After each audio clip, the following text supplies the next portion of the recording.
Hey guys, welcome back to HD Arachnids. I'm Dave. My wife Helen's not here today, so I'm flying solo. Today we're going to learn how to make this beautiful acrylic display case enclosure. It's a real simple thing to do. Get yourself an acrylic display case. You can pick those up at most hobby stores. We got this one at Hobby Lobby. And pop some holes in the side, and there you go. You have it. Pretty much an instant tarantula enclosure. I'd like to thank all you guys for watching. I'd like to thank all the new subscribers. We really appreciate it. If you haven't subscribed yet, please go ahead and click that subscribe button and make sure you thumbs up these videos if you enjoy them. So without further ado, I guess we're going to get into the video. Okay guys, well, we jumped into my trusty Tahoe here, and I'm going to drive us on up to Hobby Lobby. I don't have a camera mount in the car right now, so I don't want to take any footage while I'm driving, because that just wouldn't be safe. So we're going to go ahead and drive on up there, and then I'll show you guys what you're looking for.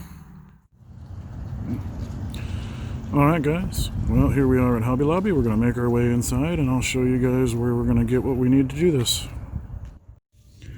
Alright, so what you're looking for is the aisle that has all the models in it. They'll have a section where they'll have these acrylic display cases down here, just like this. So you guys just got to pick the appropriate size display case for your tarantula or other invert. And then we'll take that home and we'll show you guys how we go ahead and put the ventilation holes and all that in it. It's worth noting that there's a Hobby Lobby coupon. There's a Hobby Lobby coupon that you can get on your phone that'll get you 40% off of one item once a day. So you want to make sure you go ahead and do that. Okay guys, this is the enclosure we're going to go ahead and use. This is going to be great for a terrestrial or fossorial tarantula. The dimensions on this thing are 15.5 by 7 by 6 inches. And we're going to go ahead and get it unwrapped, and then I'm going to go over how we go ahead and put the ventilation holes in these things. Okay guys, we've got three options for ventilation holes really. The first one, and my least favorite out of the bunch, is the soldering iron. You can pick this up at basically any hardware store, Walmart, Menards, that kind of place. You can get a real cheap one for 10 bucks or maybe even a little bit less. And it does the job. It'll make your holes, but they're going to be, you know, a little bit melted. They're not going to look as nice. They're not going to be nice and smooth. And just the smell of the plastic burning off of these is something that kind of turns me off from using it. Your next option is a regular corded or cordless drill. This one happens to be a corded drill. These are great. They work great. It does the job. It makes a nice clean looking hole, especially if you go in and file the hole afterwards. The only drawback that I find with these is they're heavy and they get kind of hard on your wrist, especially if you're doing multiple enclosures and you're just, you know, holding up the weight of this with your wrist the whole time. It gets to be a little bit stressful and, you know, your wrist gets tired. And the last option, and my favorite option, is the Dremel tool. And this is... I believe this one cost me like 75 bucks at Menards. You can get cheaper kits or you can get more expensive ones. And this thing, it's lightweight, it's got variable speed, and you can use really, really tiny drill bits with it, which is great for, you know, spiraling enclosures and stuff like that. And it does the job really well, and you just pop your holes in, and then if you want them to look real smooth, you can take and file the holes out with a needle file, and there you have your ventilation holes. So we're going to go ahead and get started making our holes on the enclosure, and then we'll go ahead and probably afterwards set up an enclosure and show you guys how we do that as well. Okay, so before we get started, there's a couple things you want to concern yourselves with. One is you want to be doing this either in a garage, outside, or in a room that's got some kind of a linoleum or tile type floor, because there's a lot of like little shreds of acrylic that'll kind of come, you know, shooting off of here, and they just tend to go everywhere, and it makes a pretty big mess. So if you're on a carpet floor, it is next to impossible to clean up. I can tell you that from experience.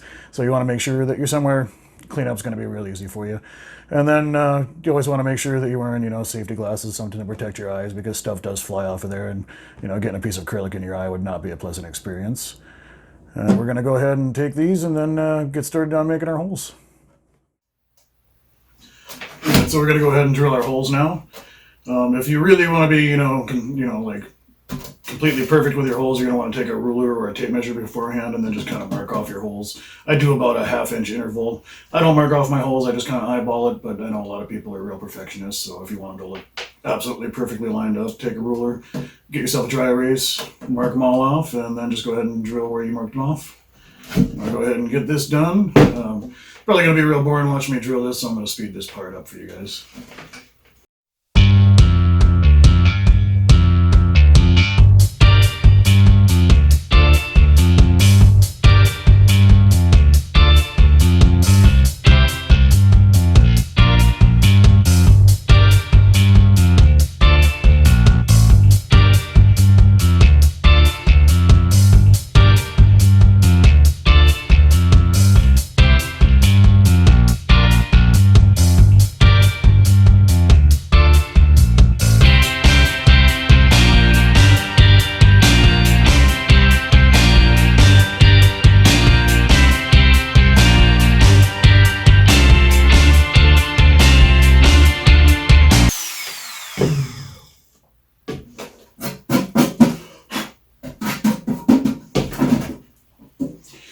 Alright, well, that's that. As you can see, this is why I said you want to do this outside or in an area that's really easy to clean up.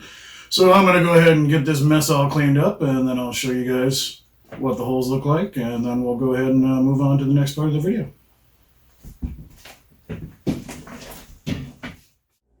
Okay guys, as you can see, we've got our holes. Our next step is we take one of these. This is just a needle file. You can get it at any hardware store. It'll cost you like $2 or $3. It's just a round file. And we're going to go ahead and kind of, you can see how there's a little bit of like flash or extra, you know, shreds of plastic left over in some of the holes. So we just take the needle file, go in there, and kind of smooth out all the holes. And it just makes it look a little bit nicer. You don't have to do this, but if you want them to look real nice, it's just an extra something you can do to make it look a little bit prettier. I'm not going to do all these on camera here for you guys, but I just figured I'd show you guys the process here.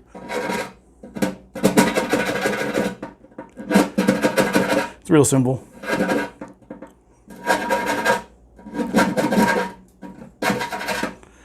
And you guys can kind of get an idea of what it's going to look like now.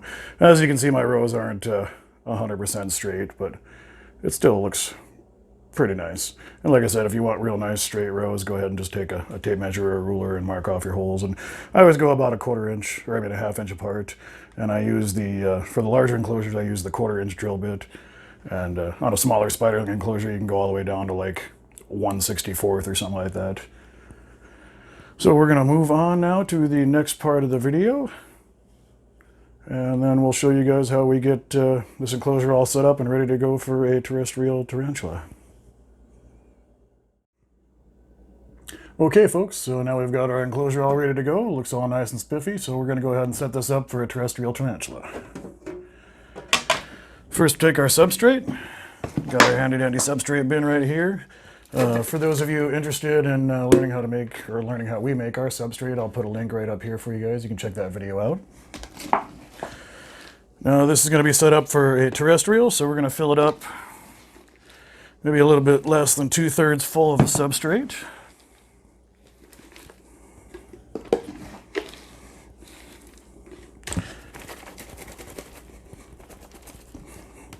Alright, pack that down in there just a little bit. You don't want it packed in there so hard that it's, you know, just a solid brick, but you do want it pretty firm. Go ahead and put a little more in there.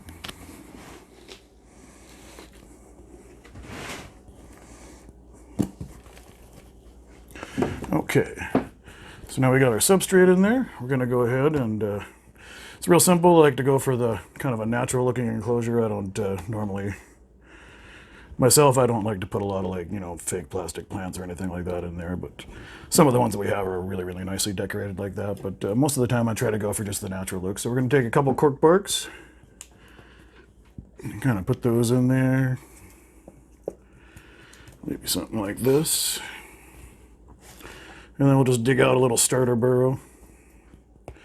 And when we introduce the tarantula to the enclosure, I kind of try to get them pointed towards that burrow, because it seems like, at least in my experience, when you get a tarantula in a new enclosure, it tends to start making its home in like the first area it sort of like hunkers down in. So I always try to get them to go down into where I want them to have their hide, you know, when I first put them in there. And hopefully, you know, if all goes according to plan, that's where they'll make it.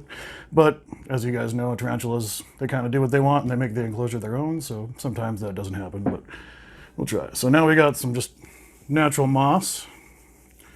Gonna put that in there, kind of spread it around a little bit. And if you have a moisture dependent species, this helps hold a little bit of humidity, and I just think it looks real nice. It adds kind of a more naturalistic look to the enclosure. And you can get this stuff at basically any pet shop. We'll have this, and then sometimes you can find it at the garden shops and all that. You just want to make sure that you're getting the stuff that's all natural and not treated with any kind of chemicals or dyes or anything like that. And then we got a water dish. We just pop that over here in a corner. And fill her up. And boom. Pretty much an instant tarantula enclosure.